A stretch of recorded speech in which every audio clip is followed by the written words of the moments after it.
Throughout the various energy sources you talked about, you mentioned hydrofracking, I don't know, about 8 or 9 times if I tracked it correctly, outside of the context of shale gas development. You are obviously aware, although you're not a lawyer and you're the first to point out that you're not, that there are a lot of municipalities moving towards moratoria on hydrofracking. Can you think for just a second about the law of unintended consequences as it applies to all of these other sectors? What would happen if we had a broad-scale moratorium on hydrofracking to all of our various energy options? Well, you know, one of the enablers of large-scale renewable deployment is energy storage. And one of the ways we're looking at energy storage is compressed air energy storage, which I mentioned but didn't go into great detail. But essentially what you do is you capture the energy which is produced off-peak, especially wind, because wind tends to be produced.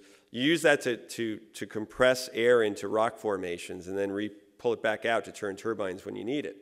And it's a way, you get back about 50% of the energy, but in the grand scheme of things, it really enables wind to function. And I did a lot of work on, NYSERDA's done a lot of work on it. If you couldn't hydraulically fracture, you probably could not do Ks in New York State because almost all our formations would need to be stimulated. Stimulation's been used in New York for decades. The rocks aren't really great because they're old, so they have to be stimulated to create better permeability and deliverability, as we call it. So these things need to be deliverable. Hydropower, you couldn't do enhanced geothermal systems, and probably, I'd argue, you couldn't even do a hydrothermal system, though we're really looking at enhanced, because you couldn't. That is a hydraulic fracture. You drill 2 well bores, and you crack the rock between the well bores, and then you mine the heat by injecting in one well bore. It goes through the rock and captures the heat, and then comes back out the other side. So both those would be off the table in communities, and yeah, that's one of those unintended consequences, because of a lack of understanding of a basic technology for doing things in rocks.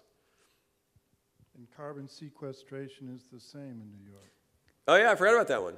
I'm tired, it's been a long day. Carbon sequestration in New York, though, when you tell the regulators that you have to break the rock, you know, so the oil and gas guys are like, yeah, we understand that. But the other guys get a little nervous, like, break it? I thought we wanted to keep it down there. It's like, all right, no. But yeah, probably you'd have to do some degree of hydraulic fracturing to create the communication necessary to inject enough carbon dioxide to justify a coal plant in any economic way. Or you'd have to drill hundreds of wells. So you could drill 10 wells. If you didn't hydraulic fracture, you'd have to drill hundreds of wells. So you'd hydraulic fracture. So, and you know, hydraulics as a notion is not hydro. I mean, hydro is used, but it's the idea of hydraulics, or just using the hydraulic mechanical energy to break the rock open to create a pathway for more communication with pore space. I like hydraulic fracture stimulation better because really you're stimulating the reservoir to be more productive, either injecting or taking out. John, I enjoyed your rapid fire presentation today. You kept us thinking, okay? and we couldn't fall asleep. When you retired from New York State, did they take your NYSERDA hat, or do you still have it? Did they take it? Yes. Oh, yeah, they took it. Oh, so I can't even call them up. So I can't ask you a NYSERDA question? No, you can ask a question. I just can't call them up. Oh, okay. Yeah, 2-year ban. Okay. And you're retired, so let me rephrase this. Do you think it would be a good idea along the thruway to put natural gas filling stations at the rest stops? You know, my view on transportation, you're going to see 2 general trends. One is the electrification of the residential automobile. And the reason is that you'll hear people say we should do, you know, natural gas vehicles. But I don't see that for residential because you could never drive anywhere there wasn't a natural gas line. It would be very hard to get it. So I see electrification as going to natural gas vehicles. Generate electrons with natural gas and then have cars with electrification. But long line trucking, and actually CNG is not as good as LNG or liquefied natural gas. What I would like to see is LNG along the thruway. So long line truckers could use LNG, and they are using it in other parts of the country. That would be beautiful. So you can knock diesel off with LNG, and you knock gasoline off with electrification. John. Yep. I got the spotlight in my face. So. Can we put the nuclear hat on for a second? Sure. And I think this was researched back before Kennedy's administration, but what's happened to thorium? Thorium being a molten salt reactor that theoretically can reuse its waste, You can almost turn it off in terms of its process by flipping a switch. Of abundant resources in North America, et cetera, et cetera. If I'm not a expert on nuclear energy by any means, but you're starting to see it come back in the literature. And I can't remember where I was. This has been a busy stretch. I was somewhere where you hear somebody, what about that thorium reactor? So when you overhear it at a conference, then you know it's coming back. And I think in the literature you're starting to see it come back again. And I don't know what the technical issue. I'm not a nuclear engineer, but I don't know what the real technical issues are. In fact, the last nuclear engineer in NYSERDA had was actually selling cars out of his cube. And he had not a lot of demand for his services. No, I'm not joking. He was selling cars out of his cube. And I sat next to him. He said, are you a serious buyer? Because I'm a serious seller. I could actually repeat his whole thing. So we didn't do a lot of nuclear. And West Valley was a nuclear problem of cleanup. It wasn't about nuclear energy anymore. But I've seen it, like I said, you're hearing about it, and I think in the literature you're seeing a little bit about it. So it may be back. I mean, the Fukushima thing has really caused even China to take the pause. So I don't know if you could get that kind of plant through. The Fukushima was a great success. They showed they could make a plant survive a big earthquake. The rest of it was just stupid engineering. I mean, where they put it, where they put the machinery and stuff. It wasn't that it wasn't that the nuclear plant itself was the problem. It was just, oh yeah, tsunami. It's like earthquake, tsunami, kind of go together. Yep. Where? This is stupid question time from one of your token geologists. You talked about multiple sites for natural gas. Right. Okay. I worked in natural gas for a few years. You have a subsidence issue? Not with Ground natural gas. subsidence You have a shallow oil subsidence. level? The subsidence, I had a great picture, and it was one of those ones that, steal that picture, and I didn't, I can't find it again. It's like a 12-foot subsidence on a shallow oil field where they had pulled the oil out and you actually had it. But natural gas, you don't get that because typically your pore space, it's the ant thing, right? You know about the ant thing, right? If the ant chews on your house, they can eat like 30% of the wood and your house still stands pretty well. Natural gas, I mean, you might get like 18 or 20% porosity, but you're vacating that porosity. There's still enough structure in the rock so you don't get subsidence too much with natural gas. You get it worse with groundwater. Actually, that's the bigger problem. Groundwater withdrawals, yeah. Okay. Have you been to Florida? Sinkhole City, yeah. Thank you.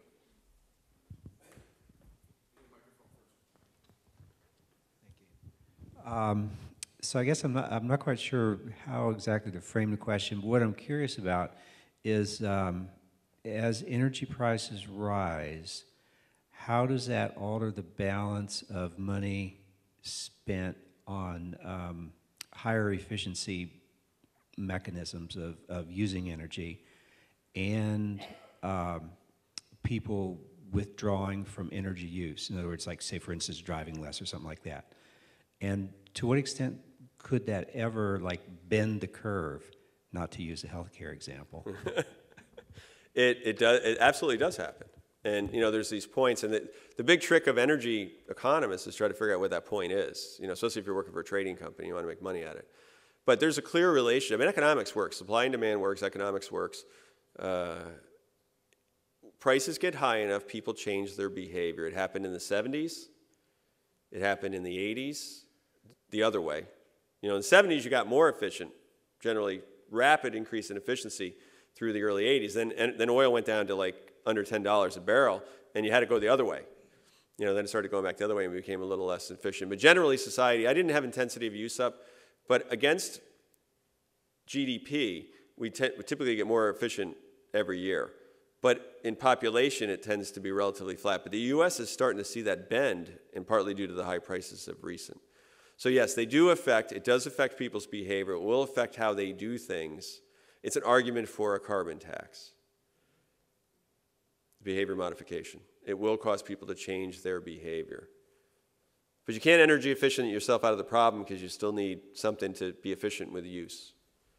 I left it out of the talk and somebody complained about it. I'm like, well, it's a talk about sources, not a talk about efficiency. I just talk about what you use it for, but I don't get into efficiency. It's a different talk. But it's a good question because it does, absolutely it does work. I mean, I think about it. My car gets 20 on the highway, and I think about it. I took the train today to get here. John, question on wind power. You know, you talk about turbines, great free energy, and I've asked you this once before. Did I answer it? Is anybody studying what the effect of pulling energy out of the wind ultimately will do? You know, like my example is two sailboats jockeying in a race. Right. One wants to get upwind, take all the energy out, and the other guy gets nothing. So whatever that energy was doing, you keep building more and more wind farms, and whatever it was doing, it's not doing anymore. Has anybody ever thought to look at that? Is there a detrimental effect? Look up the Proceedings of the National Academy of Science. The author's name is David Keith. I think at the time he was at Calgary, though he still may have been at Carnegie Mellon. And he did a study where he tried to estimate, it got a lot of press. He tried to estimate if you really built all these wind turbines, you know, what would be the effect. And it actually, it ended up being he had to build like a big wall of certain size in this climate model down the middle of the United States. And then it like slowed the rotation of the Earth a little bit. And then it's supposedly like warmed the climate up actually in the area or something like that. So there's this study, and it turns out that the study was discounted almost immediately. You have to give them an A for effort, but it wasn't a particularly good study. It's really hard to say how much wind energy do you have to take out before you cause an effect. Because the turbines catch just about nothing.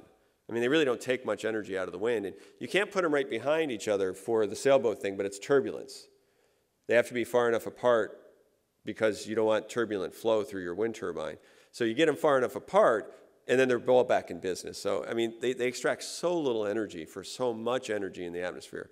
The general feeling is it's not very good. But this study did try to do it, and he did come up with some negative effects. And, of course, the press picked up on it and bashed wind. And then you read the study going like, well, yeah, you know, if you do that model, sure, certainly that model, but there's no reality in that model. PNAS is somewhat questionable. They have a lot of crazy stuff like that. It's sort of the environment for crazy, smart people to publish. But that, I would look it up. I think it's David Keith. I want to say 2005 PNAS. And you can kind of look at it.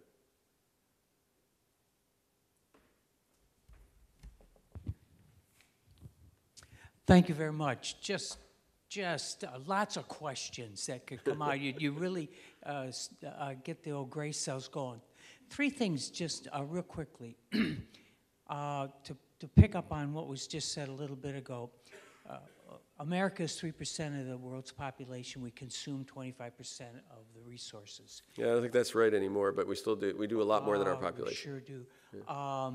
And that should say something for the equation. If we could move our nation to be far more economical on what we use, fewer of these huge cars and these McMansions. How would that affect it, number one? Number two, what about conservation? Where does that fit into here? Conserving the energy. And then last of all, it's really almost depressing, the scenario that you identify for the future consumption where we're still high into carbon fuels. What does that say about the environment? Our Earth is heating up, and if that's real, and I don't question your statistics, then what is that going to say for our grandchildren and the kind of environment they're going to live in with a globe that can, with an Earth that keeps increasing in heat? Buy property in the Northeast. Yeah. I actually said at a meeting once. In fact, I kept my job as long as I did. It's kind of amazing. I actually said, we're talking about climate change. And I'm like, well, you realize that we'll probably come out pretty good on that whole thing.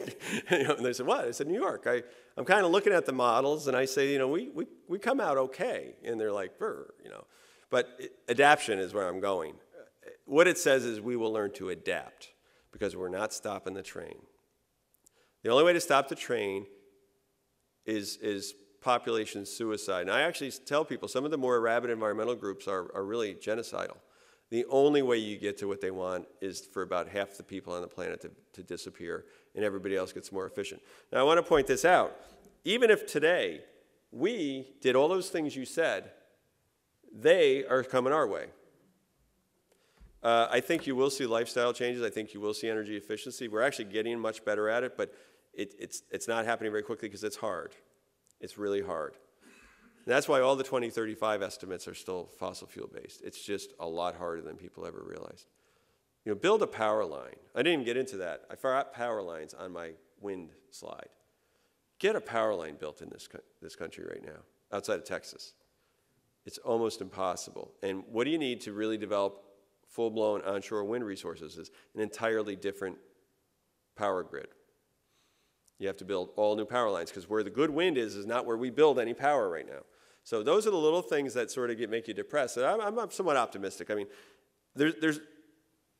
I'm not clairvoyant. No one is. No one's seen what's coming. You're going to look back and say, God, I didn't know that was going to be the thing that changed everything. And maybe it's some of the things you talked about. It's the zero energy home, which we shoot for. I worked with a company who did solar cells they're in Poughkeepsie, and they do these sun slates for your roof. And they went to China. During the Olympics, they had some sort of competition for who could build the best zero energy home. And they came up with this house. It cost about $700,000 US.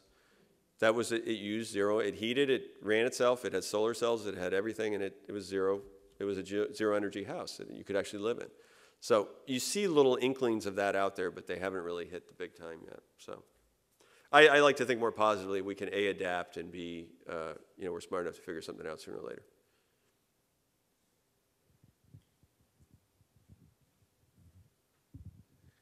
$30 years ago, physicists were arguing that if they had $100 billion in 20 years of time, they'd be able to build fusion reactors.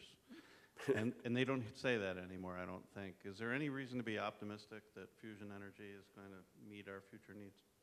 With the caveat that I'm not a nuclear guy, I don't see it.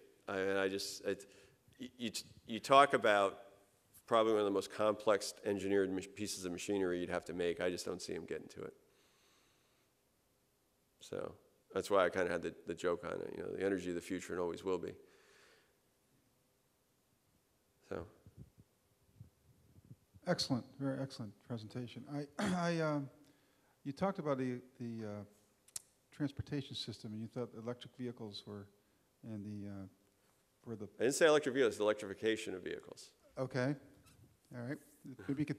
And my first question was the difference in that, but addressing the electrical system itself, what do you foresee in the future?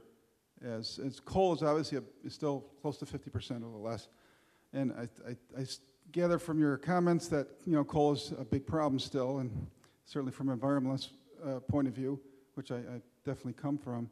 What do you see as a solution in the future? What is your vision as far as where electrification in the U.S., for example, to start as being a leader in the world again, and so we can show the rest of the world as far as what we can do to correct that? Well, a completely different view of the world in Washington, D.C. would probably help a lot. I hate to say it, it's, you really have to take politics out of the equation and try some stuff out and just get it. Future Gen was a debacle. I mean, there was a good idea that became a total political football. We needed to do that plant. We needed to do an IGCC. We needed to do carbon sequestration, and we didn't do it. So I don't know if we can be a leader anymore in energy. I think the Chinese are going to just do it. I spoke in China last year about things. They asked me some questions. I think they just get it done. So I don't know if we will be a leader in it. I don't think we have the political will to be a leader in energy from this point. The reason I said electrification is because if you drive in rural areas, you realize electric cars as a concept have to be a hybrid. So electrification will involve hybrid vehicles probably more than electric vehicles. You give me courage in that you talked about the cell phones. In 30 years, it's amazing. It's a wonderful statistic. I have to believe in my heart that we can do that here in our country, even though I know you said the political system doesn't have the will, but pretend there is a will there. Okay. What do you envision as far as the electrical grid again? Well, I think that the electrical grid. I think what you have to see is a distribution of power supplies based on the best source, which is economic. I'm not sure you get there yet. I think you see wind developing in the Midwest. That's the Saudi Arabia of wind, as you always hear them say. But you also see offshore. So both coasts in the middle, if you develop a lot of wind, you can generate a lot of power from wind and you can move it around, but you got to figure out how to store it or use it more efficiently. And the problem is it's very fickle. So you have to back up large-scale renewables with something that's probably going to be natural gas. Now, coal, where I see coal fitting in is you can do some things with coal that are interesting, and I think IGCCs are a good thing, oxy-combustion plants and things like that where you can capture it. Also, liquefaction, where you can actually control your particulate emissions from syn gas or syn gasoline or syn diesel from coal. So there's actually some benefits to do it, but you got to capture the emissions, and you got to put the emissions underground. When you go through carbon sequestration, I didn't point out that all your other emissions go way down, because the process of cleaning it up for carbon dioxide sequestration, you catch everything else while you're at it. So coal does become relatively clean, you know, relatively. You still got to mine and dig a big hole in the ground, but it becomes more clean. So I think coal fits in that model, but you're talking big, expensive R&D projects, and we don't seem to have a societal wherewithal to do those yet. But all those things can capably be done. You know, the country that's the best at liquefaction is South Africa. And I don't know if you're aware of how South Africa got so good at it, because we cut off the fuel, and they needed it. So they had to do something. They had a lot of coal, and they started to make gasoline or diesel from coal, and they got really good at it. The company's called Sasol. So we know it can be done, and the question is, do we have the wherewithal to do it here? The economics have to work out. As an economist, you know, I hate to say things like tax and stuff, but I don't see a lot of ways to get to carbon emission control without some sort of federal program. And cap and trade is a tough one. I mean, it's just tough to do cap and trade effectively. It's a great economic concept, and it worked great for sulfur, but here's why. I'll tell you this, then we'll be done. The reason it worked for sulfur emissions is because you could bolt something on to take the sulfur out that didn't wreck your plant economics so badly that you'd never do it. So the worst plants went out, the rest of them bolted something on. But what do you do about carbon dioxide? Where you're talking about all of it produces carbon dioxide, and you got this carbon dioxide stream coming out, and there's no easy bolt-on. So cap and trade only works with an easy bolt-on or an easy replacement, and it's not there. So in my sort of view of economics, I'm not as happy with that as a lot of other economists are. I'm happier with, I hate to say it, a tax where the proceeds are directly applied to advanced technology. Bill Clinton proposed that, by the way, in the 1990s. I don't know if anybody knew that. I didn't like it then. I wasn't as evolved in my thinking as I am now about the topic. At the time, I was like, oh, tax, I hate tax. So, anything else? Are we?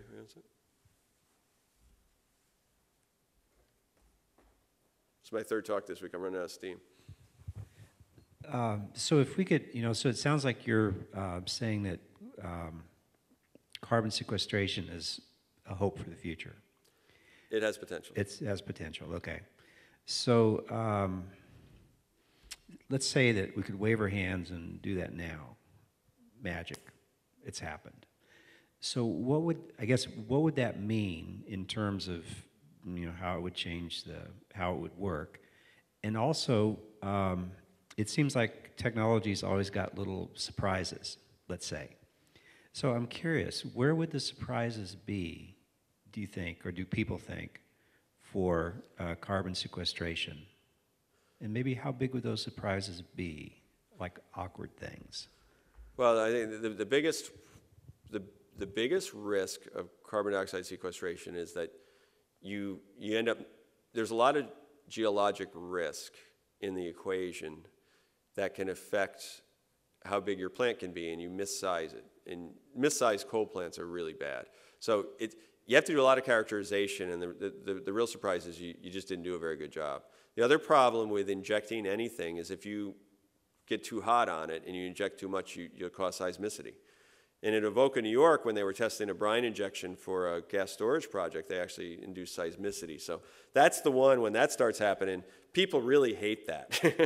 You know, your house shakes. You know, it's not like you wake up, I live in California, my house is shaking. I wake up and say, like, I don't live in California, my house just shook. I hate that. And remember that betrayal avoidance thing? That kicks in a big way. So that's I think, the biggest surprise of carbon dioxide.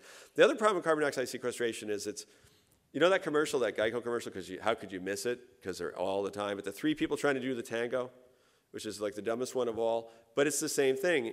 In IGCC, you have a chemical plant creating syn fuel.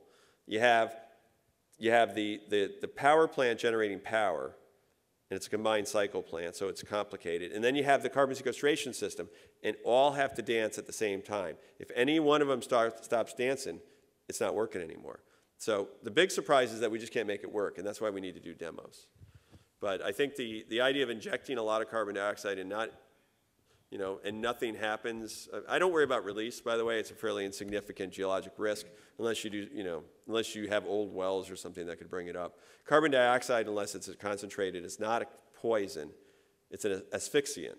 If you get enough of it, you just can't get oxygen. So it's not. I don't worry so much about that kind of thing. I don't worry about water tables so much. I mean, once you stop. By the way, once you stop the injection, you typically stop the migration to some degree. So I worry about that. But of course, if it did, then you'd get all her heavy metals that that nasty stuff would get rid of. John, over here. So one of the geology professors, where? This way. Hopefully you'll take one more question because it's going to come from me. You say New York is moving slow and deliberately in the SGEIS process. My view, it's political avoidance. There's increasing criticism coming out of the Marcellus Shale operations in Pennsylvania. For the last 7 weeks or so before this talk, we've been largely talking about various aspects of the Marcellus Shale development. From your view, can we really avoid the Marcellus Shale, or is it that much of a game changer? Do we need it or not? Oh, you need it. I mean, that 40, I mean, it's the biggest of the plays, ultimately the biggest shale play for half of our natural gas by projection in 2035. You can't avoid it. Now, that said, I've done some projections for private clients where New York will be a part of the mix that's significant, but if New York didn't do it, the Marcellus Shale would still be that big of a play. But I don't even see how in New York you could stop it just based on law. Ultimately, they have to pay a lot of people a lot of money if they don't. So, I mean, law says you can use your minerals. So I think it happens in New York. It just happens at a different level. But you have to have it. I mean, it's everything about energy right now in the Northeast has absolutely changed in consideration for the Marcellus Shale. And don't forget about the Utica. And the Upper Devonian as well. It's a three-peat. Sure. Yes, excellent. Last time I heard, the U.S. is $14 trillion in debt, and you lost me on the carbon capture sequestration, but it seemed like a very expensive process. But if we did an asset reallocation, where do you think, in your expert opinion, where should we put our money to get the biggest bang as far as energy? Which singular source of the things I talked about has the largest potential to change our energy picture? It's gas, natural gas, by far. It's the one we have a lot of that probably has the least impactful outcome. I mean, coal, unless you truly believe burning coal and doing all the stuff that you have to do to get it working is going to be less impactful, then gas is the least impactful and the most plentiful from a security of supply source. I do like wind. I mean, I did wind projects. I like wind projects. I just don't see it can't get to the level at the speed you can get gas. I mean, they're going offshore. I have a friend that's an offshore wind company. I mean, they're trying to go offshore so they can start to put in big plants, but you're talking electricity at 3 times the cost of natural gas, even with some carbon costing put in there. It's very expensive. So I like wind. Solar is the outlier. If I would, like, you know, do you watch Kentucky Derby? You know, was it Animal Kingdom one? If you were really going to pick an outlier, I got a friend, whenever I see him in Colombia, this guy, Vessels, that's the one that I don't see it. Any math I do, it really ever comes with a big outcome. But it is the one that if you had the game-changing technology breakthrough, could make the biggest and fastest impact. I haven't seen it yet. And I look at all the thin film technologies, and I worked on solar technologies. But that's the one, if somebody figures out an organic solar cell that takes minimal effort to make, that can capture energy for 20 years at a rate of 20% efficiency, and you could turn roof tiles into it, you've just changed the whole energy equation.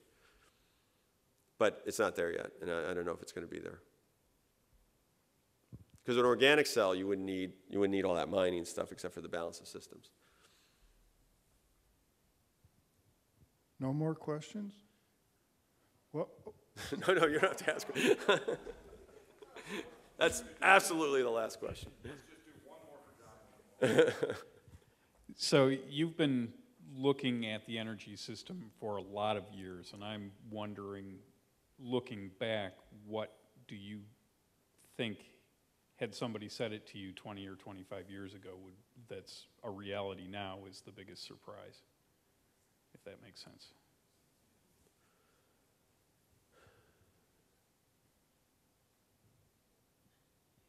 Unfortunately, I think the biggest surprise is that we haven't had a big surprise. I mean, I look back, I worked on shale since the early 90s because a pile of reports from the 70s and 80s was on my desk. I knew it would happen sooner or later. I wouldn't have spent that much energy to work on it. He knows, he had listened to all my shale talks. I guess I'm surprised we haven't done better at something else. So, and it may just be it's a year from now. I mean, literally, it could be a year from now. We just have, it's hard to really see that stuff.